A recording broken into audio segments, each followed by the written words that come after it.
Hi everyone, welcome back. പുറമേ ധരിക്കുന്ന വസ്ത്രങ്ങളെക്കാൾ ശ്രദ്ധിക്കേണ്ടത് അടിവസ്ത്രങ്ങളെയാണ്. ശരീരത്തോട് ഏറ്റവും അടുത്ത് നിൽക്കുന്ന വസ്ത്രമായതുകൊണ്ട് തന്നെ അടിവസ്ത്രങ്ങൾ വിയർപ്പ്, ബാക്ടീരിയ, ചർമ്മത്തിലെ മൃതകോശങ്ങൾ, ഗന്ധം ഇവയെല്ലാമായി നേരിട്ട് സമ്പർക്കത്തിൽ വരുന്നു. ദിവസവും അടിവസ്ത്രങ്ങൾ കഴുകുന്നുണ്ടെങ്കിലും പഴക്കമുണ്ടെങ്കിൽ കാര്യമില്ല. അടിവസ്ത്രങ്ങൾ ഓരോ 6 മുതൽ 12 മാസം വരെ ഉപയോഗിക്കാൻ പാടൂ. പിന്നീട് അത് മാറ്റണം. കാലം കഴിയുന്തോറും അവ ബാക്ടീരിയകളുടെയും ഫംഗസുകളുടെയും പ്രജനന കേന്ദ്രമായി മാറുന്നു. ദിവസവും കഴുകിയാലും ഇതിന് മാറ്റമുണ്ടാവില്ല. പഴയതും ശരിയായി വൃത്തിയാക്കാത്തതുമായ അടിവസ്ത്രങ്ങൾ ധരിക്കുന്നത് ചർമ്മത്തിൽ അസ്വസ്ഥത, അണുബാധ, ചൊറിച്ചിൽ, മറ്റ് നിരവധി ഹൈജീൻ പ്രശ്നങ്ങൾ ഇവയ്ക്ക് കാരണമാകും. അതിനാൽ തന്നെ ദിവസവും കഴുകേണ്ടതും കൃത്യമായ ഇടവേളകളിൽ മാറ്റേണ്ടതും അത്യന്താപേക്ഷിതമാണ്.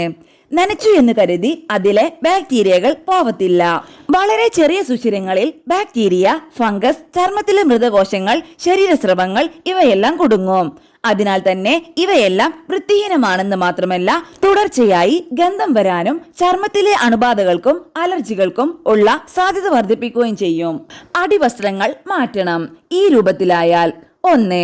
ഇലാസ്റ്റിസിറ്റി നഷ്ടമാകുമ്പോൾ, അതായത് അടിവസ്ത്രങ്ങൾ അയയുമ്പോൾ, ശരിയായ സപ്പോർട്ട് നൽകാതാകുമ്പോൾ, പ്രത്യേകിച്ച് ബ്രാകൾ മാറ്റാൻ സമയമായി എന്നർത്ഥം.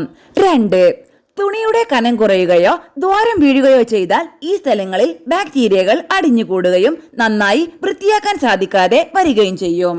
3. മാറാത്ത കറകൾ, കഴുകിയിട്ടും പോകാത്ത രക്തക്കറകൾ, ശരീരസ്രവങ്ങളുടെ കറകൾ, ഇവയിൽ ബാക്ടീരിയകൾ അടിഞ്ഞുകൂടും. 4. തുടർച്ചയായ ദുർഗന്ധം, നനച്ചിട്ടും നീണ്ടു നിൽക്കുന്ന ഗന്ധം ബാക്ടീരിയകൾ ഉണ്ടെന്നുള്ളതിന്റെ സൂചനയാണ്.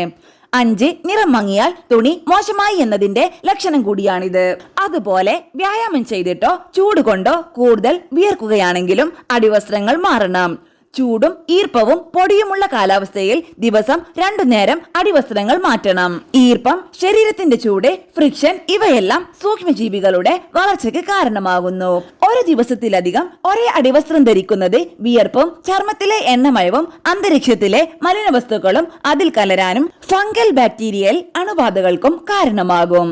കോട്ടൺ തുണിയുടെ അടിവസ്ത്രങ്ങളാണ് ഉപയോഗിക്കേണ്ടത്. ഈസ്റ്റ് ഇൻഫെക്ഷനുകളും ബാക്ടീരിയൽ അണുബാധകളും വരാനുള്ള സാധ്യത കോട്ടൺ അഥവാ പരുത്തി വസ്ത്രങ്ങൾ കുറയ്ക്കുന്നു. ചർമ്മത്തെ ഡ്രൈ ആക്കി വയ്ക്കാനും വായുസഞ്ചാരം ഉണ്ടാകാനും ഇത് സഹായിക്കും.